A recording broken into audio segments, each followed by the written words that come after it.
Good morning, everyone, or good afternoon. I don't know. My name is Moody from Cooper Vision Israel. What was Soflex Israel until 3 years ago. We will talk today about the soft way to fit queratoconus and irregular corneas. Bueno, muy buenas tardes o buenos días a todos. No sé qué horario tienen ustedes en sus países. Es las 9 de la noche acá en Israel. En el día de hoy vamos a hablar sobre cómo tratar queratocono y córneas irregulares con una modalidad de lentes blandos. Mi nombre es Moody Cooperman y trabajo para la compañía Cooper Vision, la cual es la dueña de la compañía Soflex que se ubica en Israel.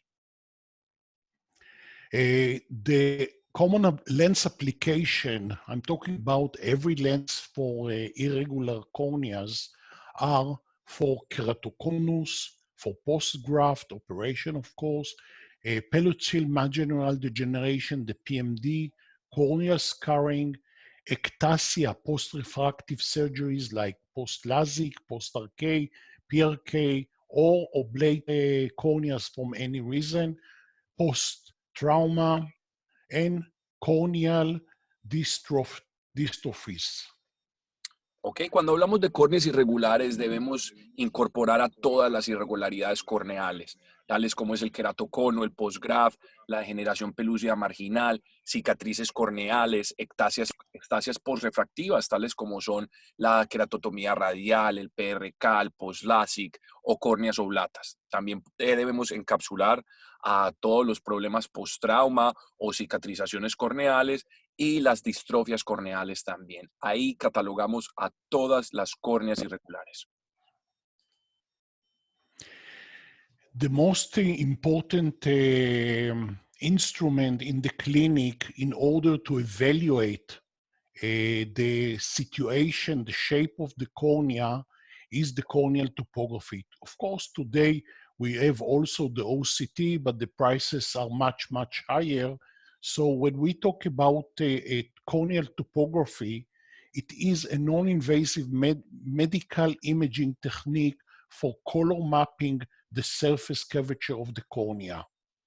Recently, this instrument has become an important and necessary instrument in clinics for checking the eye cornea. The idea is this machine take a picture of our cornea that was illuminated by rings, and the computer, the program, is making a lot of calculation in order to get all the information. One of the most important map in this, in order to fit irregular corneas, is the elevation map. Bueno, uno de los instrumentos más importantes que tenemos en la práctica profesional de cada uno de los optómetras o especialistas visuales es el topógrafo corneal. Sabemos que existen otros instrumentos, tales como el OCT, que tienen un costo mucho más elevado. La topografía corneal básicamente lo que nos da es una foto de la córnea y ayudándonos con un mapa de elevación nos muestra los colores más cálidos o los colores menos fuertes, diciéndonos dónde están las irregularidades de esa córnea. Estos topógrafos pues son manejados a través de un computador, los cuales nos dejan almacenar la información del paciente y con este mapa de elevación fácilmente poder ver dónde se encuentra esa irregularidad corneal. This is some pictures with OCT aside, the cross-section pictures of very, very limited. On the left, it is very, very limited distorted cornea. In the center, it going a bit to the oval size. And when we are going to the right picture, we are talking about the globus queratoconus or ectasia that sometimes became opaque. Vemos entonces unas imágenes bajo OCT como tres córneas totalmente diferentes. Vemos una córnea con queratocono emergente o córnea irregular emergente. Vemos un queratocono moderado, una córnea moderada. y después en la imagen número 3 vemos cómo es una ectasia como el queratoglobus. In this slide, we have a schematic keratoconus types. In the left, we have the nipple cone. In the center, which is quite an initial size of a keratoconus, then it became an oval, and by the end, it becomes a globus keratoconus. Aquí podemos ver entonces las diferentes queratoconos que tenemos. Podemos tener un queratocono tipo pezón o un queratocono tipo central, un queratocono ovalado o un queratocono inferior, y podemos ver pues la irregularidad de un queratocono total o un queratocono globo, como se le conoce. In this picture, we see other type of keratoconus. This is the PMD, the pellucid marginal degeneration.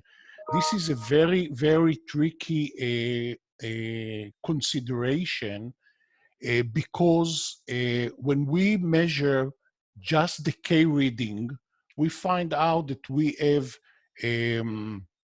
against the rule astigmatism, the size of the corneal astigmatism is very close in size and in access to the prescription, and it is normally between 70 to 120 degrees. So the idea is that the shape of the cornea is like we see in the sketch on the right, which I call it like the last week of pregnancy. And the shape of the topography, as we can see, we called it two-bird kissing. But if we don't have topographer, we can try to put just a normal toric lens. Okay, it is in 90%, but it is corneal astigmatism. And we never succeed fitting lens to this case unless we see the topography and find out that this is a PMD. Muchas de las ocasiones que nosotros tratamos de adaptar pacientes irregulares, vemos cómo estos pacientes irregulares tienen astigmatismo corneal. Muchas veces de esos astigmatismos corneal nosotros evaluamos el paciente y si no tenemos una topografía, le ponemos un lente tórico. Sabemos que esta irregularidad corneal llamada degeneración pelúcida marginal, la cual resembla o la cual parece dos pájaros besándose, es una ectasia corneal inferior, ¿verdad? Acá lo podemos ver con las imágenes de la mano derecha, una córnea normal y una córnea con degeneración pelúcida marginal. Muchas veces, si nosotros no tenemos topografía de esos pacientes, nosotros vamos a adaptar un lente tórico convencional y ahí es donde podemos encontrar una gran diferencia en la adaptación. Es por eso que muchas veces cuando tengamos estos pacientes de córneas irregulares, lo mejor sí es tener una topografía para ver con qué tipo de caso nos estamos enfrentando. This is another type of, let's call it keratoconus. This is a post-LASIK ectasia. What happened is that if we see the picture on the upper left is before the LASIK operation. Then we can see below the operation, the topography post the operation. But what happened is that after a few years, because of the intraocular pressure and because of the change of the thickness of the cornea became thinner, it become ectasia. There is an ectasia in the center of the cornea, and we can act it like a keratoconus, but oblate keratoconus, which is more problematic in fitting. Muchas de las veces, aquí vemos, por ejemplo, un paciente que tuvo una cirugía refractiva, vemos la topografía corneal del paciente preoperado en la parte superior y después vemos la cirugía del paciente y la topografía después de esta cirugía.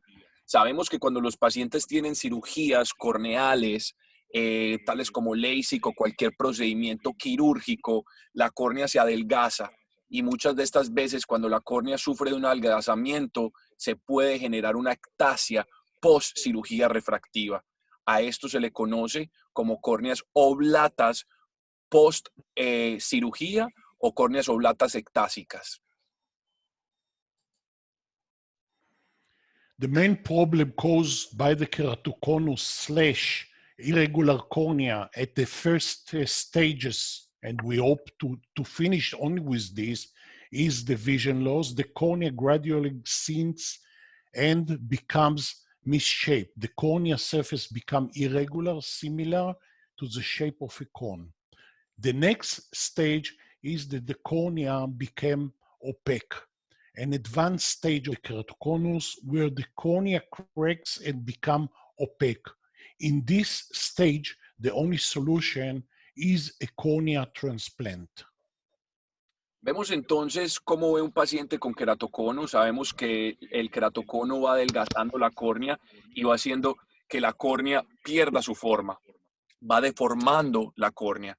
La superficie de la córnea se vuelve irregular y también el paciente sufre de un opacamiento de la córnea, haciendo que éste tenga muchos problemas de la visión.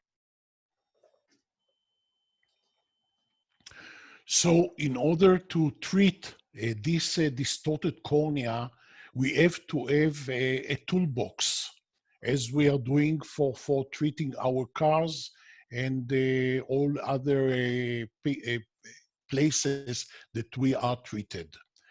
When we talk about the possibilities, we have the contact lenses, special design gas permeable lenses, for example, high sphericity, reverse geometry, high decay hybrid lenses, soft skirt in the periphery and center hard, special design hydrogel or silicone hydrogel lenses, which we are going to talk today. Piggyback means soft contact lens to carry a gas permeable lens. Then we have the scleral and the semi-sclerals GP lenses. Today, a lot of cases like irregular corneas are treated with the semi-scleral GP lenses. There is the corneal operation, corneal graft, intact, crosslink, but most of this operation is only to limited or to stop the progression of the ectasia. It's not giving us a 6/6 vision at all. Ok, entonces, para poder adaptar este montón de córneas irregulares, tenemos que tener una caja de herramientas. Y en esa caja de herramientas vamos a tener que tener en nuestro consultorio lentes permeables al gas, por ejemplo, asféricos, multicurvos, de geometría inversa. Vamos a tener que tener lentes con lentes híbridos. Vamos a tener, ¿cuál es un lente híbrido? El cual tiene un lente permeable al gas en el centro y la faldilla es totalmente blanda. También vamos a tener que tener un lente de contacto blando en hidrogel de silicona para córneas irregulares. También podemos adaptar a estos pacientes con piggyback, lo cual es un lente blando, y por encima le ponemos un lente permeable al gas.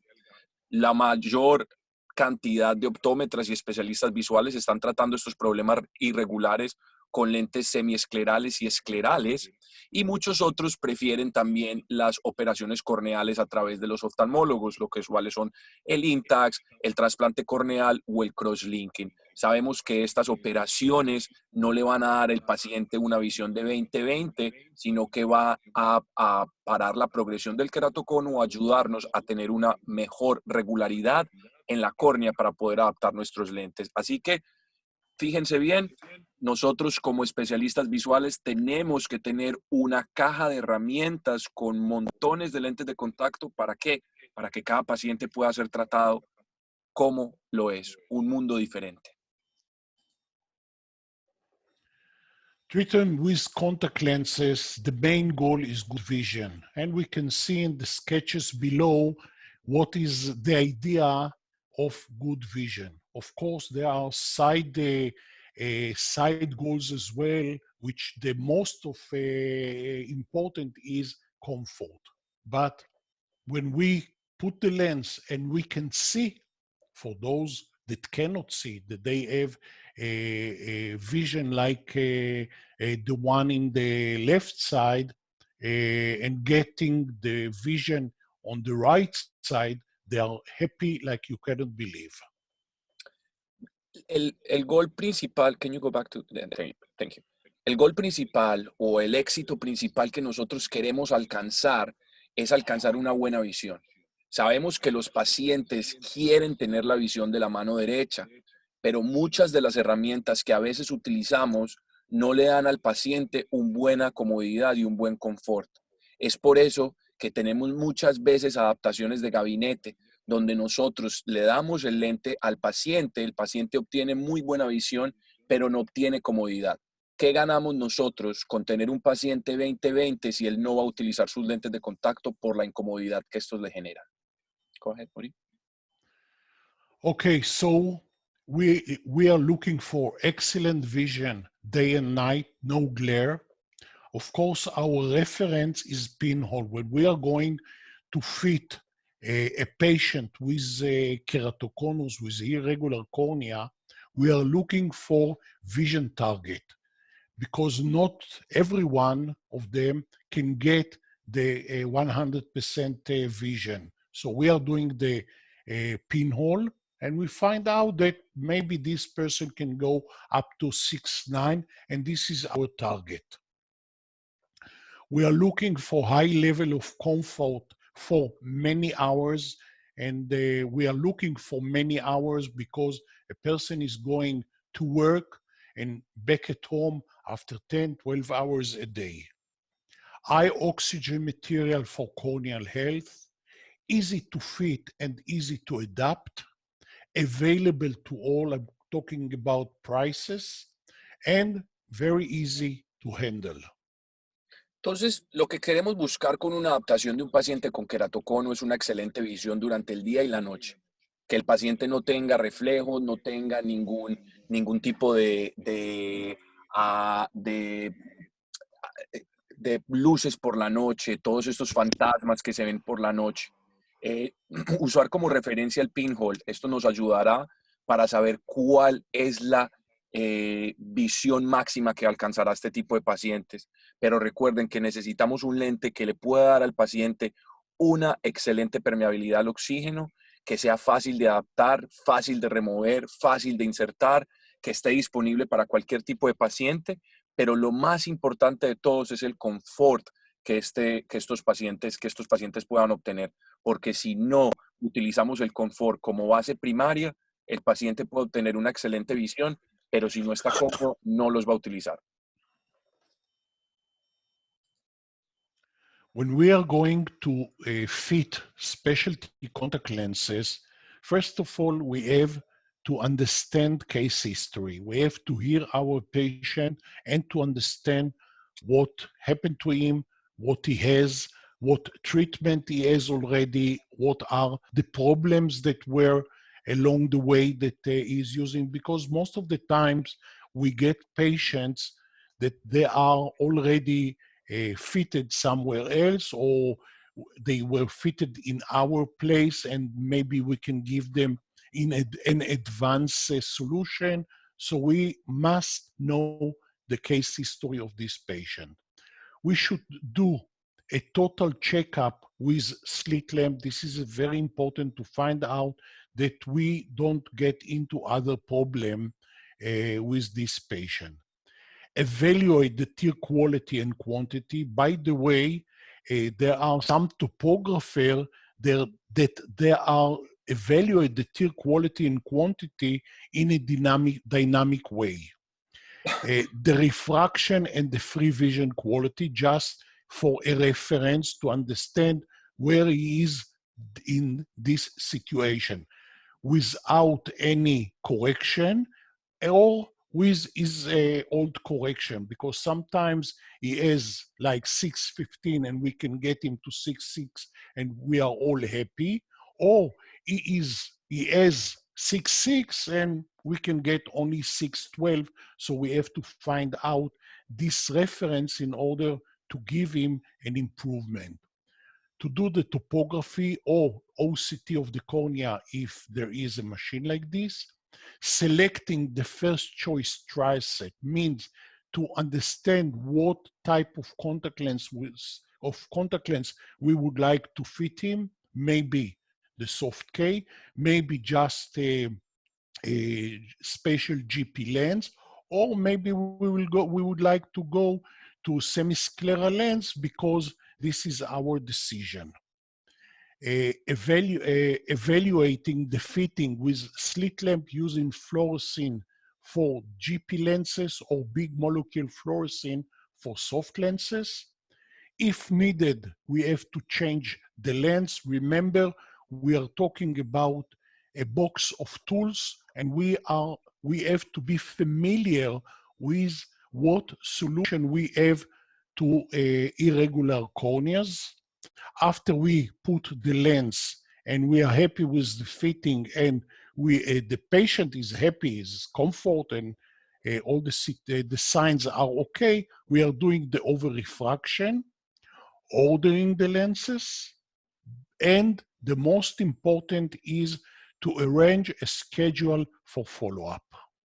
Bueno, cuando nosotros tenemos un paciente para lentes especializados, lo primero que tenemos que hacer es revisar la historia del paciente, hacer una revisión total de la historia del paciente, revisar esa córnea irregular bajo lámpara de hendidura para ver cuál es la calidad de la lágrima, cuánto es la calidad de la lágrima, si tenemos algún problema corneal que no solamente sea la irregularidad, si tenemos algún problema con párpados, necesitamos revisar la integridad de la córnea. Necesitamos hacerle una refracción al paciente, pero también es muy recomendable si tenemos acceso a un topógrafo que le realicemos al paciente una topografía o una imagen de OCT.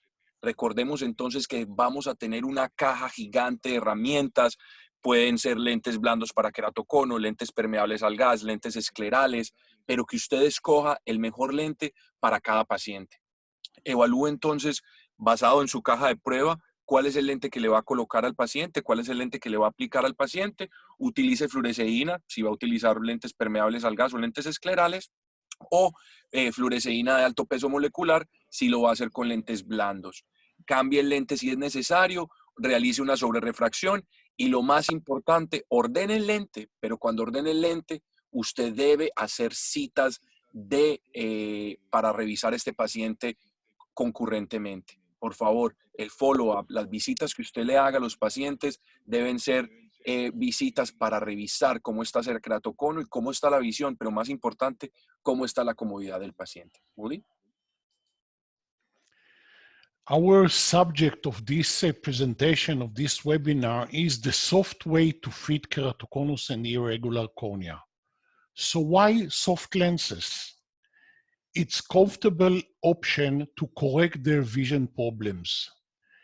GP lens intolerant, previous soft lens users needs, and he won't just give me soft lenses. I don't want to hear about something else.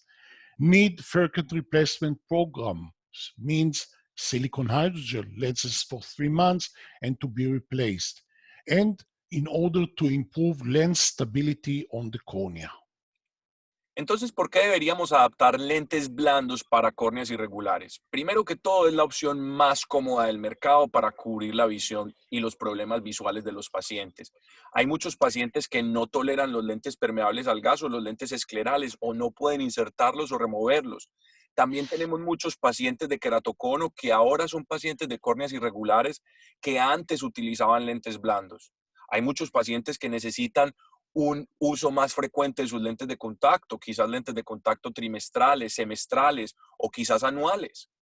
Muy importante, hay pacientes que prefieren el uso de hidrogel de silicona y lentes blandos que cualquier otra opción. Me imagino que los que me están escuchando han tratado de adaptar pacientes que vienen utilizando lentes blandos con otra modalidad y ellos ni siquiera quieren escuchar de otra tecnología. Así que estos lentes van a ayudar a la estabilidad de la córnea y van a ayudar también en la visión del paciente. Es por eso, cuando usted tenga cualquiera de estas opciones de sus pacientes, piense en un lente blando para córneas irregulares. Okay, so we will talk about a soft lens designed by us. Matter of fact, I designed this lens, and this is the soft K family. When we think about changing the idea to take a thick, soft lens, or to take a soft lens to make it thicker, and then it will be okay for irregular cornea. We took the lens, we design it, we arrange the lens to be fitting, to be an accurate lens for an irregular cornea. So we have a family of lenses, hydrogel and silicone hydrogels, and we have, in addition to this, front and back toric power. Entonces, tenemos una familia de lentes blandos para queratocono. Muchas de las empresas con las cuales competimos, lo único que hacen es hacer un lente blando mucho más grueso al centro, lo cual nosotros no vamos con esa idea. Para nosotros la idea es que el lente de contacto debe ser un lente de contacto para córneas irregulares, no solamente siendo más grueso al centro, sino que sea un lente de hidrogel de silicona que tenga curvas especializadas. Como dato curioso, yo fui el que diseñé este lente de contacto y tenemos la posibilidad de adaptar pacientes con lentes blandos para queratocono, con toricidad frontal y con toricidad posterior. As you remember, this is our goal, the first goal in fitting contact lenses for irregular cornea. In the lower of the picture, this is an disorder light rays, and our target is going to the common and very good vision like the A in the upper or the multi-A in the lower place. Entonces lo que queremos es el objetivo primordial es poder organizar la luz que está entrando a esa córnea irregular. Sabemos entonces que necesitamos concentrar todos esos rayos de luz para que lleguen de forma adecuada a la córnea, como lo vemos en la imagen A.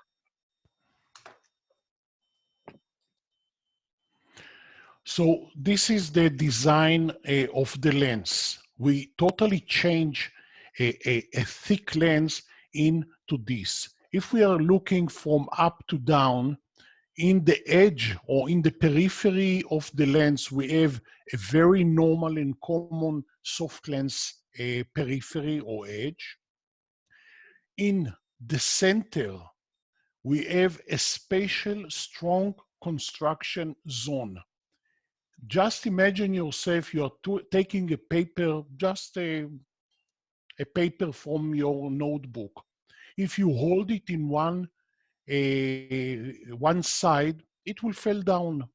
But if you take this paper and fold it and then release it and hold it on the same place, it will be stable. Just understand that this area is like we have like building house. This is a ring that hold the lens stable. It is not a ring that is inside. It just imagine yourself. And all the optic zone is the thicker place. The most important issue with this lens, after we did our research at the beginning, is the pressure balancing holes that we will talk in next slides about. Como les dije anteriormente, esto no es un lente común y corriente que solamente lo hicimos más grueso. Como pueden ver, si miramos, acá les estoy mostrando la construcción total del lente. Si miramos el borde en la parte superior, vemos que es un borde delgado, igual al borde o igual a la periferia de un lente blando común y corriente. En la parte central tenemos una construcción de la zona fuerte. Se llama construcción de la zona fuerte especial. Y esta zona fuerte especial lo que hace es como si estuviéramos construyendo un bloque de casa para poder darle más estabilidad a ese lente. Esta parte va a ser un poco más gruesa, pero si ustedes pueden ver, también construimos una zona que se pudiese alinear a esa córnea irregular mucho mejor. También vemos que en la parte de la zona óptica es una zona óptica un poco más gruesa, y además de eso le hicimos unos orificios al lente de contacto, los cuales se llaman a hoyos de balance de presión, los cuales vamos a discutir más adelante. Okay, this is a picture that shows us where are the pressure balancing holes. And the idea of these pressure balancing holes is to improve tear flow. I must tell you that when you looked at the person that is using these lenses through the slit lamp, you can see a fontaine going out of these holes. Means that you have a very fast tear exchange under the lens, which is very, very important. There is, of course, improved of oxygen permeability. The first idea to do these fenestration holes was to equalize the pressure between the front and the back surface of the lens. What I find out at the beginning, that when I'm putting the lens and the patient is blinking, the lens is gluing into his eye and get the shape of the cornea, and it takes some seconds in order to release. When I put those fenestration holes or pressure balancing holes, immediately after blinking, the lens return to its own shape, and the vision after blink is stable and good. These fenestrations also stabilized and improved vision. And another issue that is very familiar with fitting of irregular corneas is the air bubble. No air bubbles, because the bubble is concentrate into these holes and going outside. Bueno, entonces, ¿por qué hacerle fenestración a un lente blando para córneas irregulares?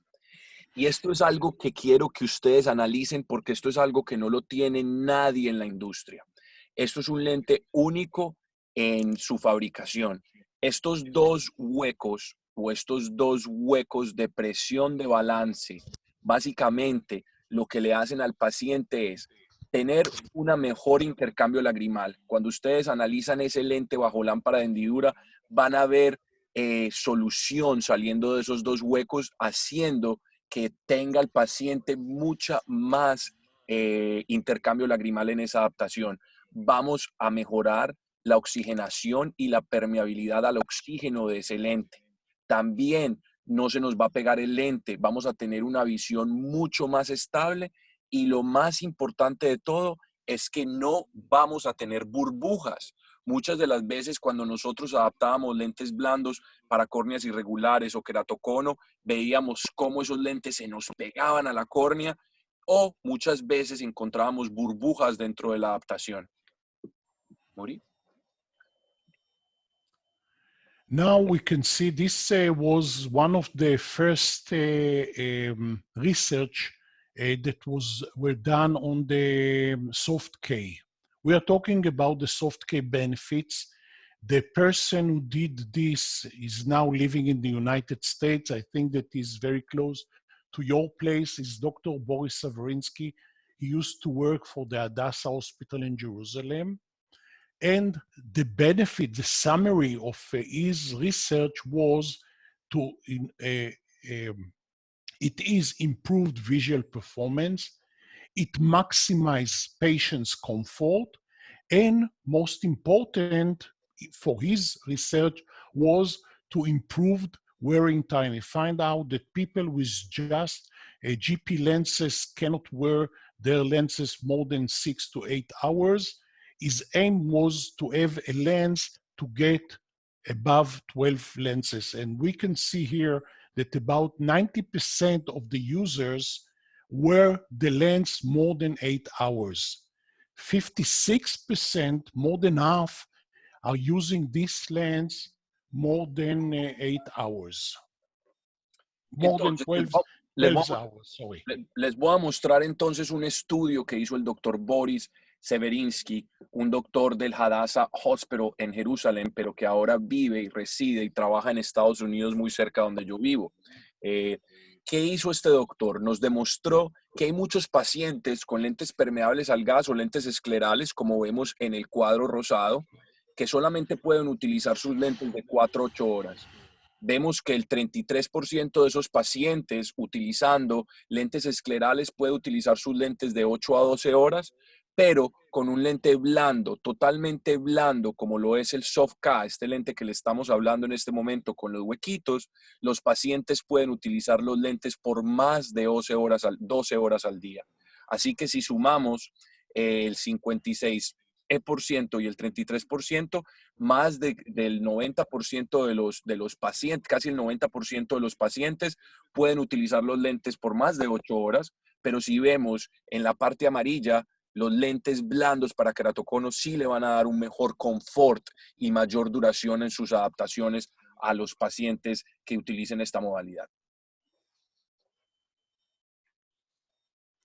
Another research was made in Tel HaShomer Hospital in Israel by Professor Bareket, when just a part of her results are shown here. The idea was to find out the improvement of visual, best correction visual acuity with the soft K lenses after 1 month and after a year. And we can find out that the red line below on the left graph is the baseline, means what is the uncorrected visual acuity. The yellow line in this graph is the correction with the lenses the patient arrived. Part of them were new and part of them were fitted at the same clinic. This is a very big clinic for irregular corneas in Tel Aviv area, Israel. The the green line is the results, the visual acuity with the soft K lenses. If we are doing an average line for this and for this and for this, we find out that the green line is in about 1.5 line, Snellen line, better than the yellow one. If you are looking on the right graph, other type of graph, we looked at the reference of the best correction visual acuity after one month in parallel to this after a year, and we find out that in most cases, or it improved or it stayed the same. Vemos entonces unas gráficas acá del profesor Barquet, el cual es un profesor de la Universidad de Tel Aviv y el cual tiene una gran práctica también en el Hashomer Hospital, el hospital Hashomer, que es un hospital también en Tel Aviv. Él nos demuestra con estas gráficas cuál era la línea roja, es los pacientes que no tienen ninguna corrección a su visión, la línea amarilla, pacientes que llevan un mes utilizando lentes blandos para queratocono, y la línea verde, pacientes que llevan utilizando más de un año lentes con queratocono, blandos para queratocono. Estas líneas nos demuestran que los pacientes de un mes y de un año siguen teniendo una excelente agudeza visual, y lo más importante, de esto es que tuvieron excelente comodidad, sea con el lente de contacto un mes o con el lente de contacto de un año. Uri?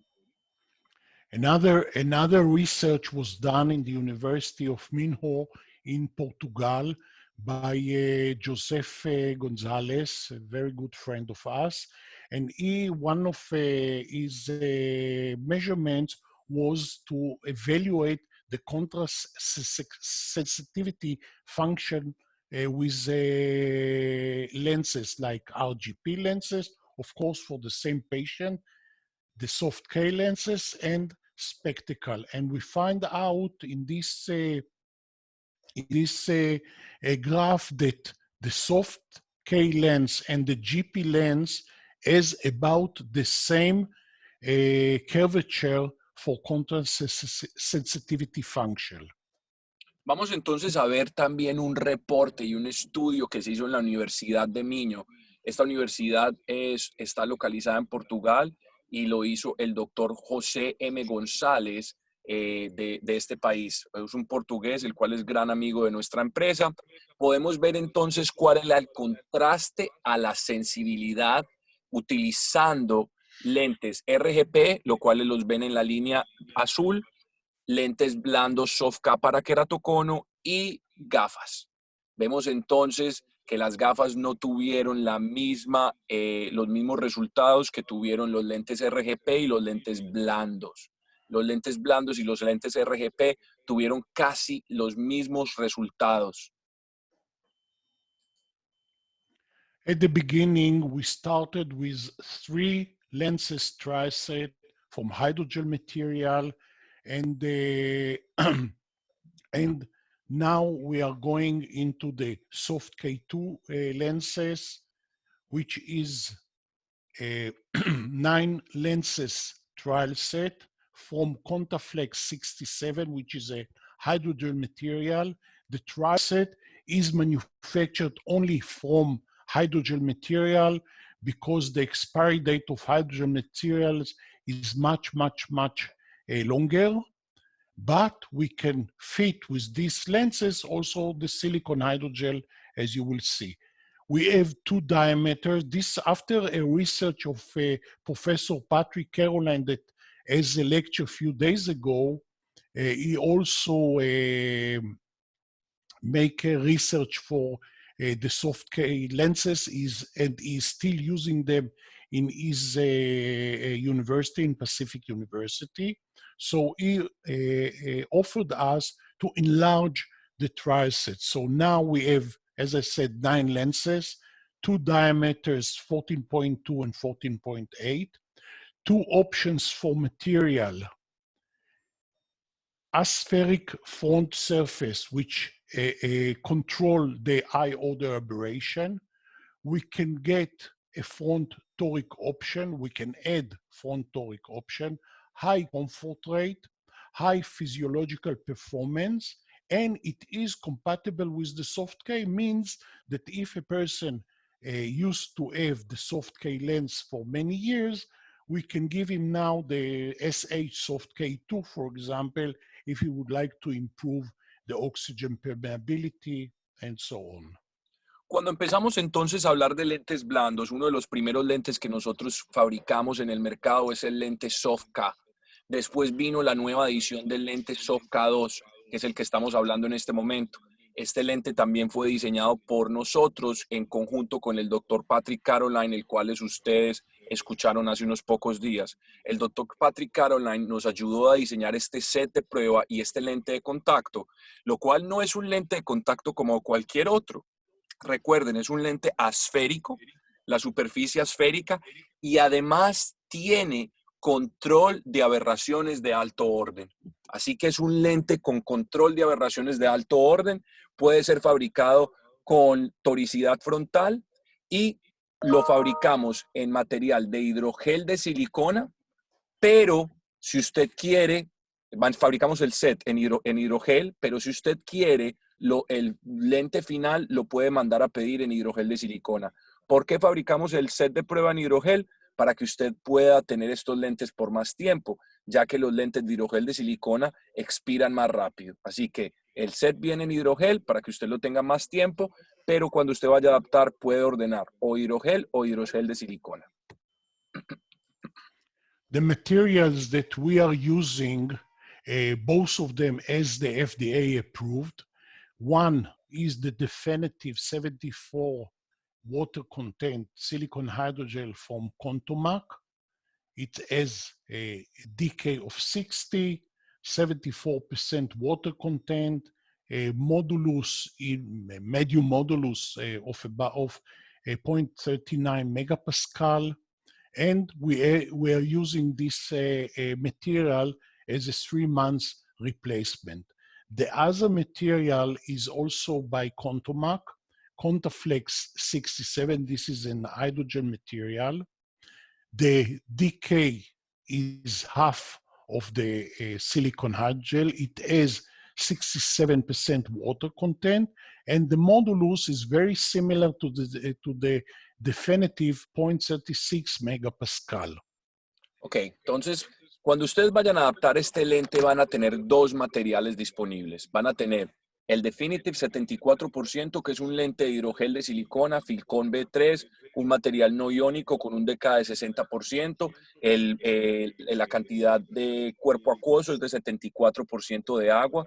Tiene un módulo de 0.39 megapascales. Tiene una muy baja deshidratación y el modo de reemplazo es cada 3 meses. Si ustedes quieren ir con un lente de hidrogel convencional, tenemos el Contaflex 67%, también fabricado por Contamac. Es un Filcon 2, también es un material no iónico. El DK es un 30% de DK. El cuerpo acuoso es de 67% y el módulo de elasticidad es 0,36 megapascales.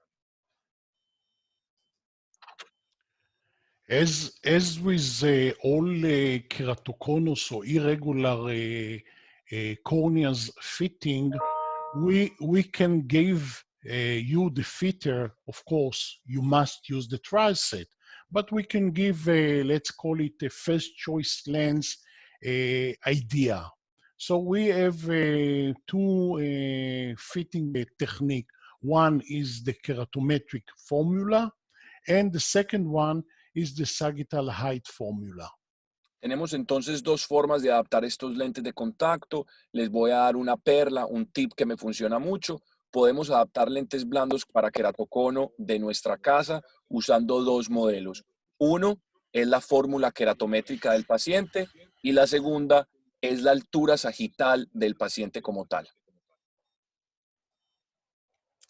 The first step is to measure the horizontal visual iris diameter in order to decide the diameter of the lens. The lens diameter should be bigger than HVID plus 2.5 millimeter.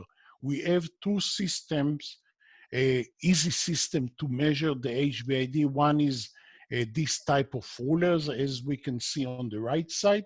And the second one is to measure on the topography, just to have a line, and most of the topographers can give you the length of these lines if you put it on one point and take it to the other point.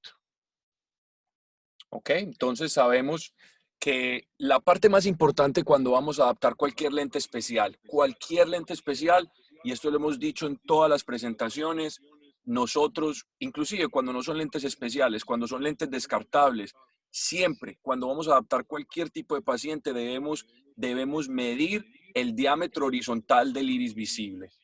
Sabemos que tenemos dos opciones para poder medir el diámetro horizontal del iris visible. Uno es midiéndolo a través del topógrafo y dos, a través de una regla de diámetro horizontal del iris visible, las cuales nosotros les podemos ayudar a conseguir. The second step is to evaluate the base curve of the lens.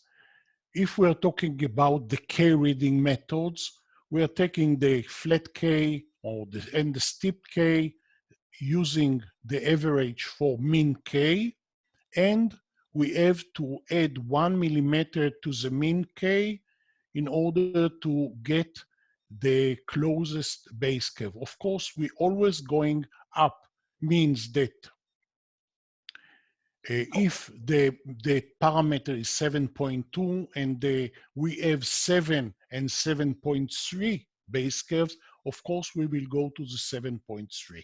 Entonces, para determinar la curvatura central que vamos a adaptar para ese paciente, lo primero que tenemos que hacer es cuál es la K plana. ¿Cuál es la K plana y cuál es la K curva, verdad? Sabemos entonces que la queratometría media de este ejemplo, 650 y 590, 620. A ese 620 le vamos a sumar 1 milímetro, haciendo que la curvatura del lente que vamos a utilizar como lente de prueba sea 720. Es demasiado fácil. Toman la K media, toman la K media, a ese valor le suman 1 milímetro y ese va a ser el lente de contacto que ustedes vayan a adaptar. The second idea of fitting the lenses is using, as I said, the SAG system. We all know that the lens, the cornea, sorry, in keratoconus and in normal cornea, between 15 millimeter to 10 millimeter is about the same as we can see here in the graphs. The red one is keratoconus eye and the green one is spheric eye, which we can find that in the keratoconic eye between 15 to 10 millimeter, it is about 2000 micron, and as well in the normal eye. But when we are talking about 10 millimeter to center, we found out that the keratoconic eye is about 200 microns bigger than the normal eye. Means that in the keratoconic eye, the SAG is about 4,000 micron, and in the normal eye, it's only 3,700. Vemos entonces, si ustedes quieren adaptar el lente por altura sagital, también lo pueden hacer. Pueden medir cuál es la altura sagital a 10 milímetros de cordón y vemos que en el ojo normal tenemos una altura sagital a 10 milímetros a 1743 micrones. Y cuando un ojo es queratocónico, tenemos 1960 micrones. Sabemos entonces que ambas alturas sagitales son totalmente diferentes. Un ojo con queratocono tiene aproximadamente 4000 micrones de elevación. Most of the modern topographer can give us the topography of about 10 millimeters and the elevation in 10 millimeters. So we can take this measurement of elevation in 10 millimeters and to add to this another 2000 microns. But the topographer Medmond E300 allowed us with the composite feature to analyze the elevation in about 15 millimeters. This is just for your information. También sabemos que muchos topógrafos nos pueden dar la medida a 10 milímetros de cuerda, ¿verdad? De cordón. Pero también si ustedes tienen acceso a un topógrafo Medmond, el topógrafo Medmond te puede dar la elevación en altura sagital a 15 milímetros de cordón. Esto es para su información. And when we have this information of the sagittal heights in 15 millimeter, for 14.2 millimeter, we have to add 500 microns. And if we are looking for 14.8, we have to add 1,000 micron. Stop, please. Para adaptar un paciente con altura sagital, lo primero que tenemos que hacer es ver cuál es el diámetro del lente que vamos a utilizar. ¿Cómo sabemos el diámetro del lente que vamos a utilizar? Con la altura, con la reglita o con el topógrafo midiendo cuál es el iris visible de ese paciente, el HVID. Con la reglita medimos cuánto mide esa córnea para saber si nosotros necesitamos un lente 14.2 o necesitamos un lente 14.8. Una vez hayamos medido la altura sagital a 15 milímetros de cordón, lo único que tenemos que hacerle es agregarle 500 micrones a esa medida.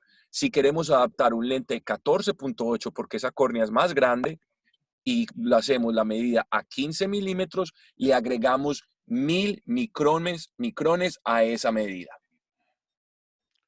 So in this situation, when we have the SAG, and we know that we are going, for example, for 14.2 lenses. We are looking for the closest SAG, and we find out the base curve that is related to this SAG for the 14.2 up and 14.8 down.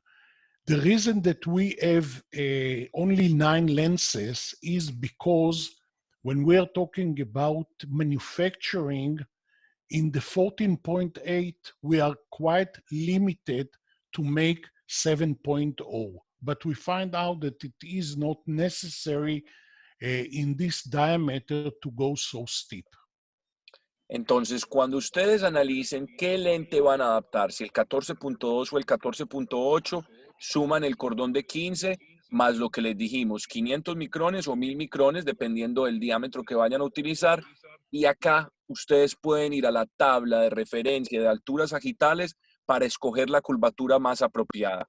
Los lentes de 14.8 no van a necesitar una curva tan inclinada como 7.0, porque ya estamos haciendo la inclinación a través del diámetro.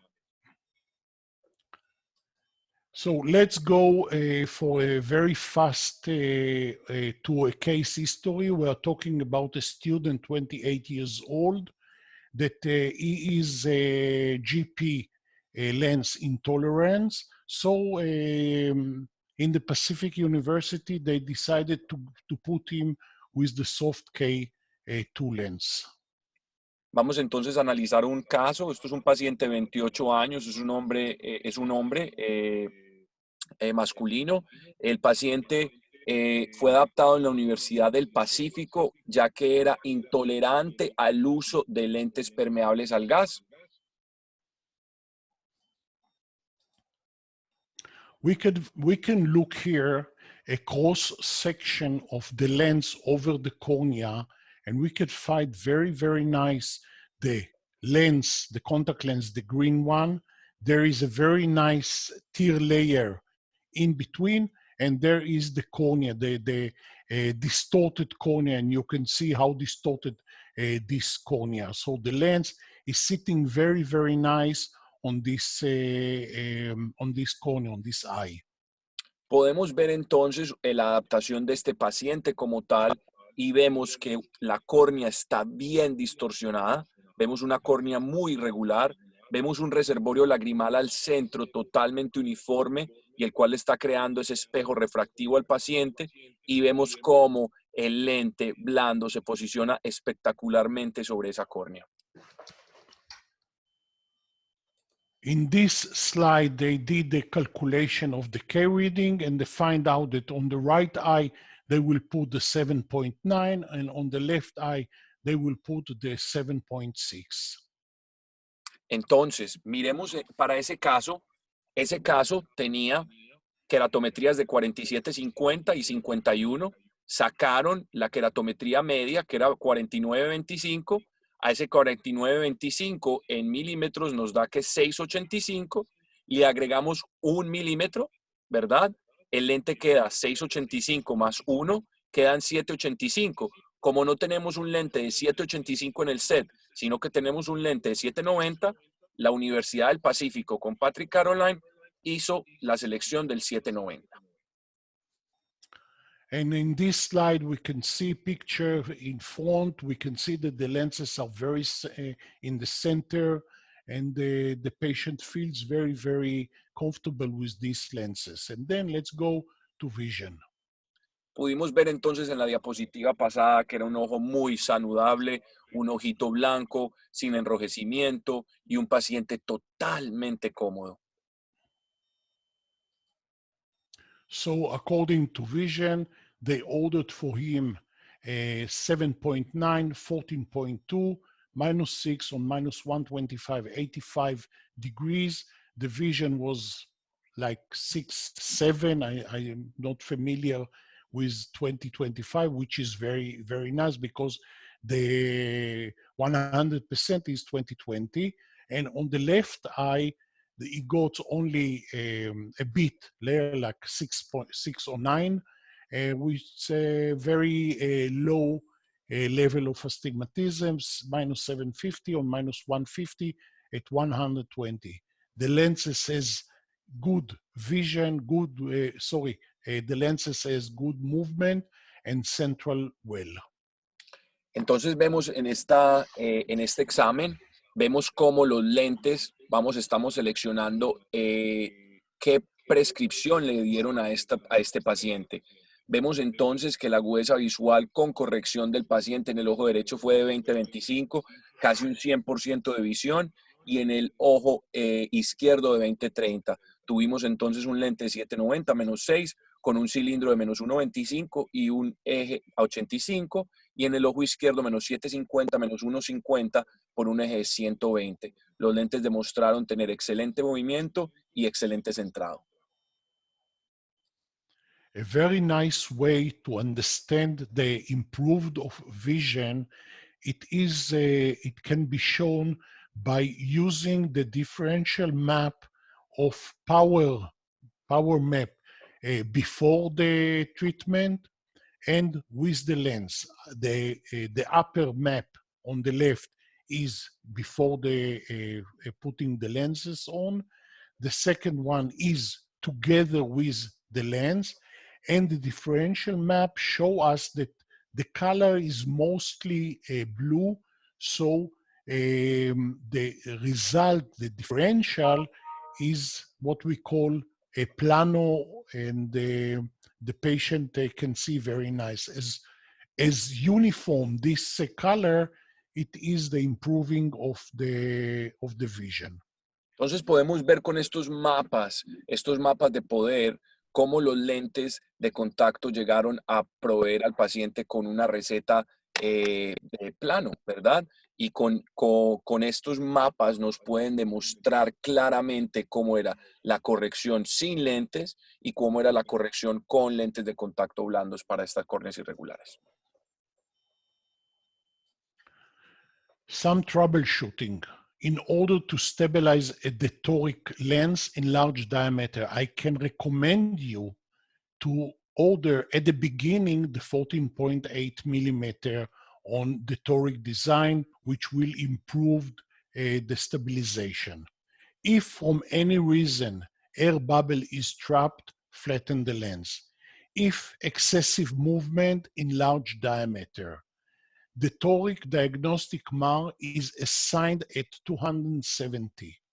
Front toric design is recommended for all soft K family. The idea is in this remark here that when we are doing, we can do a back toric lens as well, but the moment we put, we use a triset that is spheric, but the moment we put the astigmatism in the back, it is changing the whole structure of the base curve of the lens. So my recommendation is only to order the soft K2. The soft K2 is by default front toric. Entonces, para estabilizar mejor los lentes de contacto tóricos, recomendamos cuando ustedes necesiten más estabilización que por favor utilicen un lente con un diámetro más grande. Si hay una burbuja atrapada entre lente y córnea, por favor aplane el lente de contacto, aplane la curvatura central. Si hay movimiento excesivo, por favor también alargue o incremente el diámetro. El set de prueba o la caja de prueba tiene la marca de la toricidad asignada a 270 grados. Es mi recomendación que ustedes, a todos los pacientes que tengan astigmatismo residual después de la sobrerefracción, que le pongan al lente toricidad frontal. Les recordamos que también podemos hacer toricidad trasera para estos lentes de contacto, o back toricity, como se le conoce en inglés. ¿Ok? The next design of the soft K, based on the soft K, is the silicon hydrogel semiscleral soft K. This lens was designed by me and by Dr. Boris Severinsky. He just gave us the idea, look, we have to enlarge the lens, mainly for at that time they started to do the cross-link operation, and they found out that they need a bigger lens in order to use it as a therapeutic lens and to give a very good vision to the patient. Bueno, So yes. hablemos entonces ahora de un nuevo lente de contacto. Esto es un lente de contacto para ayudar a la rehabilitación visual de pacientes con queratocono.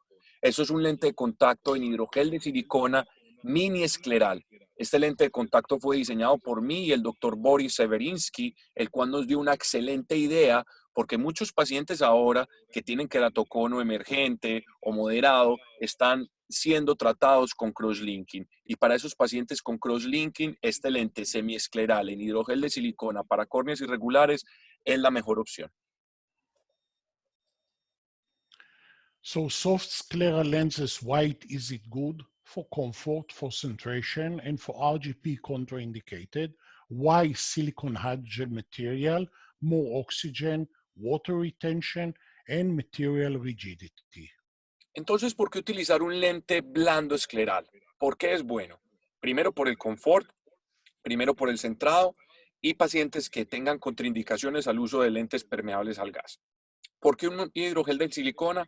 Porque vamos a tener más oxígeno, más retención de agua y porque vamos a tener un material más rígido, un modo de elasticidad más alto, haciendo que el lente se comporte más rígido para poder tratar esas córneas irregulares. So what are the indications for this semiscleral lens? Poor tolerance to RGP's lenses, recurrent RGP or other soft special lenses erosion and desiccations, prevention of corneal demolding, corneal shortly after cross-link procedure, or corneas with stromal haze. Entonces, indicaciones, pacientes que no tengan tolerancia a los lentes permeables al gas, pacientes que hayan sido utilizando lentes permeables al gas durante años, pero quieran mudarse a lentes blandos, perdón, porque tienen erosiones o tienen algún tipo de problemas en la córnea como cicatrización, queratitis o cualquier tipo de problema utilizando lentes permeables al gas. Cuando pacientes nosotros queremos prevenirlos de moldamiento corneal, sabemos que muchas adaptaciones en América Latina ofrecen al paciente moldeamiento corneal porque son adaptaciones demasiado planas, y también pacientes que hayan sido sometidos a cualquier tipo de cirugía refractiva, como lo es cualquier tipo de cirugía o cualquier tipo de procedimiento para queratocono, como lo es el crosslinking.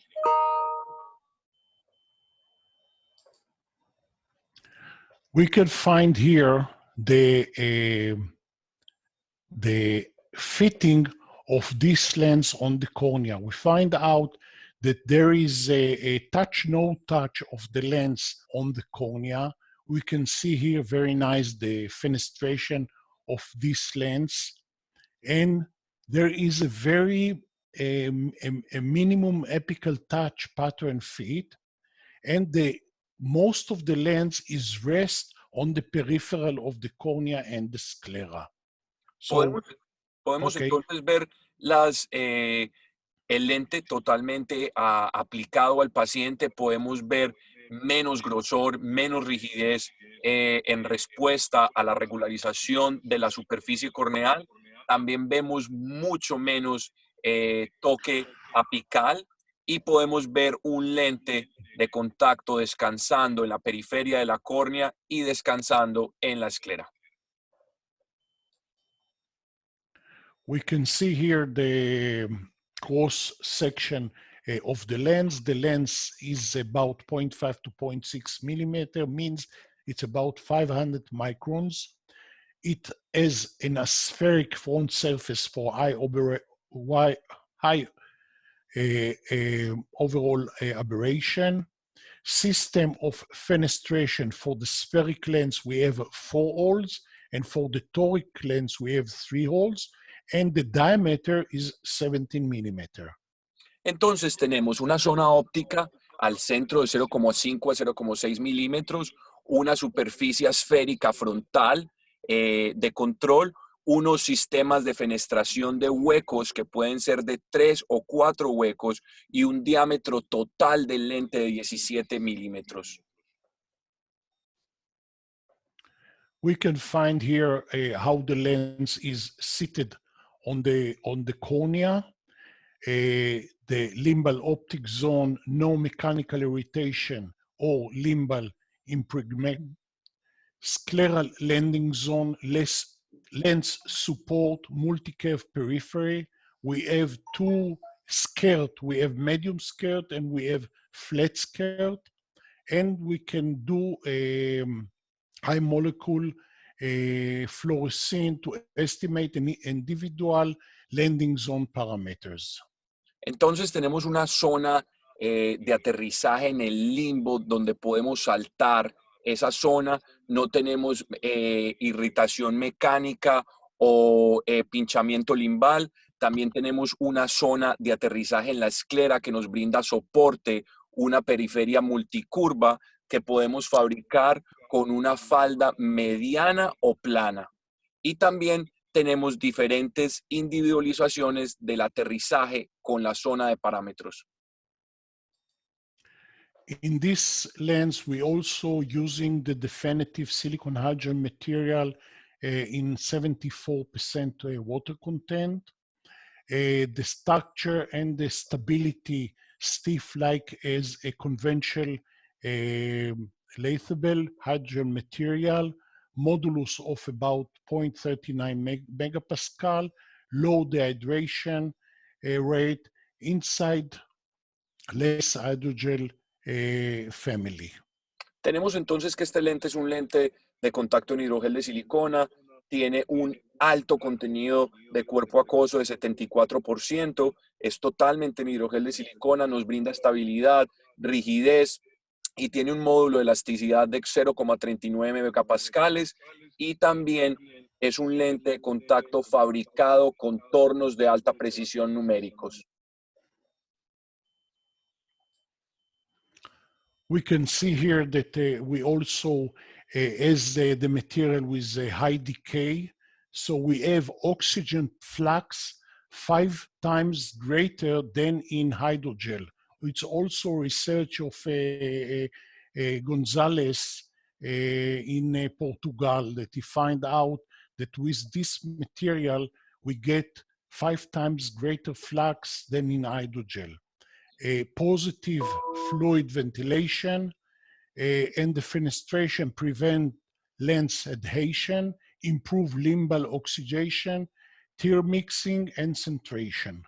Cuando tenemos entonces la fenestración, sabemos que la fenestración, estos dos huecos, los cuales es algo único de esta empresa. Quiero que analicen muy bien estos huecos de estabilización o estos huecos de fenestración. Estos huequitos lo que nos van a ayudar a que el lente no se pegue, a tener mejor oxigenación corneal y limbal, a tener un mejor intercambio lagrimal centrado y un estudio demostrado por el doctor González en Portugal nos demuestra que estos lentes tienen hasta 5 veces más oxigenación que cualquier lente convencional hidrogel que haya en el mercado.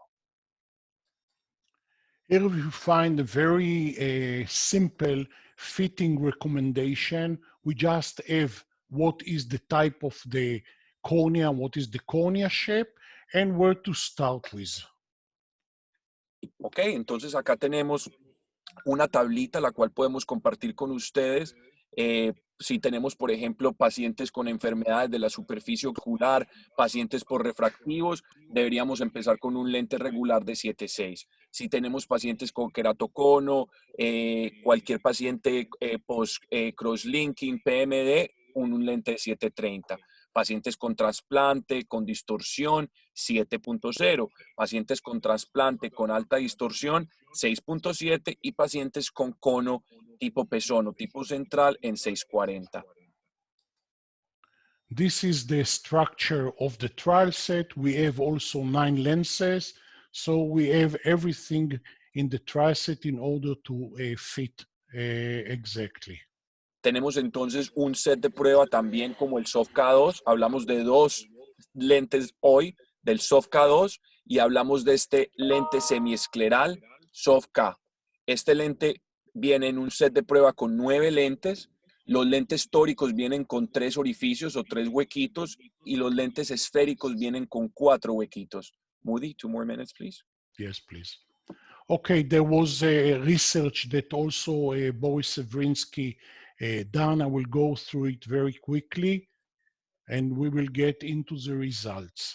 Okay, first of all, we find out that in most of the cases, the vision was improved by at least 2 Snellen lines. Vemos entonces con un estudio por el doctor Snevinsky, el cual les estaba hablando durante toda la presentación, que la mayoría de pacientes que se realizaron este estudio, un 74.5% de ojos, aumentaron 2 líneas de Snellen de su visión. And when we talk about wearing time and comfort, at least 10 hours a day, 72% meet the success criteria. Vision stability was greater than 8, and the overall comfort was greater than 7 in 91% of the patients. Podemos ver entonces lo que decíamos al principio de la presentación. Nada ganamos con tener una adaptación de 20/20 de gabinete o de closet cuando estos pacientes no pueden utilizar esos lentes. Es por eso que este estudio nos demuestra que pacientes pueden utilizar estos lentes por más de 10 horas al día. 72% de los ojos que se estudiaron tenían el criterio de comodidad y buena visión durante más de 10 horas al día. La estabilidad de la visión fue de más de 8 en la escala de 8, en una escala de 1 a 10. O sea que imagínense, en la escala de 1 a 10, la estabilidad de la visión quedó en 8 y el confort en una escala de 1 a 10 quedó en 7. Con un total del 91% de los casos. And talking about safety, he uses the Nathan-Efron grading scale, and he find out that most of the cases, he get very, very low level of problems, so the result was perfect. Podemos ver entonces los resultados de este estudio con estos lentes de contacto. Los resultados fueron casi perfectos. Tenemos porcentajes muy bajos en lo que fue la marcación de fluoresceína después de utilizar estos lentes de contacto. También el enrojecimiento limbal fue menos de 2%. En el 87% de los casos no había ninguna conjuntivitis papilar inducida por lentes de contacto y ninguna neovascularización, lo cual vemos mucho en lentes permeables al gas o vemos mucho en lentes esclerales también. And having the possibility of giving toric front astigmatism to this lens, you see here in this sample that was improving from 618 to 6.9. This is without allowed to drive. With this, the patient can drive. Moody, do you know what 618 and 6.9 is? Because in America, we don't use that system. 618 is 30%.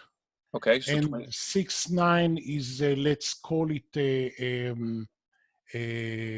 75, more than 75% of the vision. Tenemos entonces un lente blando en la parte de arriba con 730-8 que le dio una agudeza visual al paciente. No utilizo la escala de 618 como lo utilizan en Europa y en Israel, pero nos dice el señor Moody que esto es una visión del 30%, mientras que con el lente de contacto que se utilizó en la parte de abajo, incorporamos un cilindro en este lente, con un balastra de prisma incorporado, 710 menos 9 menos 1.75 a un eje 80 con una agudeza visual del 75%. Moody, I really have to stop this presentation. Okay, this is only, of course, we have to talk about the lens care. And the next slide is the end. Perfect. Entonces, vamos a hablar de los sistemas de desinfección. Podemos utilizar sistemas de cuidado y desinfección como son los peróxidos. Podemos utilizar sistemas de multipropósito. Podemos utilizar el sistema de 2 pasos, el de limpieza y desinfección, si es que ustedes necesitan utilizar ese tipo de soluciones, o las soluciones multipropósitos que tenemos en cada uno de nuestros mercados latinoamericanos. Of course, we recommend the hydrogen peroxide system.